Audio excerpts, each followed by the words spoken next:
ಹೇಳಿ sir. Simple ಆಗಿ ಹೇಳ್ತೀನಿ ಕೇಳಿ. 2 ದಿನದಿಂದ ನಾನೇನು ಊಟ ಮಾಡಿರಲ್ಲ, ಬೇಸರ ಆಗಿತ್ತು. ಯಾರಿಗಾರು ಮಾಧ್ಯಮದವ್ರು ಬೇಸರ ಆಗಿದ್ರೆ ಅಷ್ಟೇ ನಾನು ಕ್ಷಮೆ ಕೇಳೋದು. ಇನ್ನು ಯಾರಿಗೂ ಉತ್ತರ ಕೊಡಬೇಕಾದಾಗತ್ತಿಲ್ಲ. ಯಾಕೆಂದರೆ ಇಲ್ಲಿ ತನಕ ನಿಮ್ಮಿಂದ ಬಂದಿರ್ತೀವಿ, ನಿಮ್ಮಿಂದ ಬೆಳೆದಿರ್ತೀವಿ, ನಿಮಗೆ ಅಷ್ಟೇ ಉತ್ತರ ಕೊಡಬೇಕು. ಮುಗಿದೋಯ್ತು. 1 ನಿಮಿಷ ಇರಿ. ಅವ್ರು ಯಾರು ಅಂತ ನಂಗೆ ಗೊತ್ತಿಲ್ಲ. ಫಸ್ಟ್ ಟೈಮ್ ಹೆಸರು ಕೇಳಿದ್ದೆ. ಮಿಕ್ಕಿದ್ದವ್ರಿಗೆ ಅದೇ 1 ನಿಮಿಷ ಕಾನೂನಾತ್ಮಕವಾಗಲಿ. ಈಗ ನಾನಿಲ್ಲಿ ಉತ್ತರ ಕೊಡ್ತಾ ಇರೋದೇನೆಂದರೆ, ನೆನ್ನೆ ಒಂಚೂರು ಕೋಪದಲ್ಲಿ ಮಾಧ್ಯಮಕ್ಕೆ ಬೇಜಾರು ಮಾಡಿ ಅವ್ರಿಗೆಲ್ಲ ನಾವು ಉತ್ತರ ಕೊಡೋಗತ್ತಿಲ್ಲ. ನಾನು ಉತ್ತರ 1 ನಿಮಿಷ ಸರ್, ನೀವು ಎಷ್ಟು ಕೇಳಿದ್ರೆ ನಾನು ಉತ್ತರ ಕೊಡಲ್ಲ. ನಂಗೆ ಅವ್ರ ಹೆಸರು ಬಳಸೋಕೆ ಆಸಕ್ತಿ ಇಲ್ಲ. ಇರಿ ಸರ್, ಸುಳ್ಳು ನಾನೇ ಒಪ್ಕೊಳ್ಳಿ, ದಯಮಾಡಿ ಹೇಳ್ತೀನಿ ಕೇಳಿ ಸರ್. ಇಲ್ಲ, ಹೇಳಲೇಬೇಡಿ ಸರ್, ದಯವಿಟ್ಟು ರಿಕ್ವೆಸ್ಟ್ ಮಾಡ್ಕೊತೀನಿ. ನಿಮ್ಮ ಹತ್ರ ಬಂದಿರೋದು ಏನಕ್ಕೆ ಅಂತ ಹೇಳಿದ್ರೆ, ನಿಮ್ಮಿಂದ ತುಂಬ ಸಹಾಯ ಪಡ್ಕೊಂಡಿದ್ದೀನಿ. ಇಲ್ಲಿವರೆಗೂ ಸಿನಿಮಾ ಕರಿಯರ್ಲಿ ಬೆಳೆದಿದ್ದೀನಿ. ಒಂದೇ ಮಾತು ಹೇಳ್ತೀನಿ, ನೀವು ಎಷ್ಟು ಕೇಳಿದ್ರು ಒಂದೇ ಉತ್ತರ.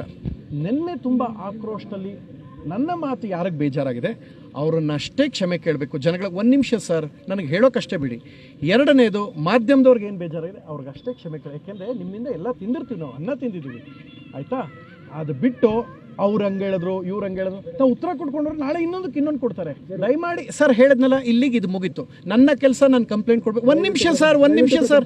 ಸರ್ ದಯವಿಟ್ಟು, ಇಲ್ಲ ಸರ್, ಥ್ಯಾಂಕ್ ಯು ಸರ್, ದಯವಿಟ್ಟು ಕೇಳಿಸ್ಕೊಳ್ಳಿ ಸರ್. ಅಲ್ಲ, ಆರೋಪಕ್ಕೆ ನೀವು ಉತ್ತರ ಕೊಟ್ಟರೆ ನೀವು ಯಾಕೆ ಮನವರ್ತಿದ್ರಿ? ಘಟನೆ ಆಗೇ ಇಲ್ಲ ಅಂತ ಹೇಳ್ತಾರೆ ಅವರು. ಅಲ್ಲ, ಹೇಳ್ಬೇಕಲ್ಲ ಸರ್. ಸರ್, ಈಗ ಆರೋಪ ಓಪನ್ ಮಾಡಬೇಕು. ಅವ್ರ ಘಟನೆನೇ ಆಗಿಲ್ಲ ಅಂತ ಹೇಳ್ತಾರಲ್ಲ ಸರ್. 1 ನಿಮಿಷ ಓಪನ್ ಮಾಡಿ.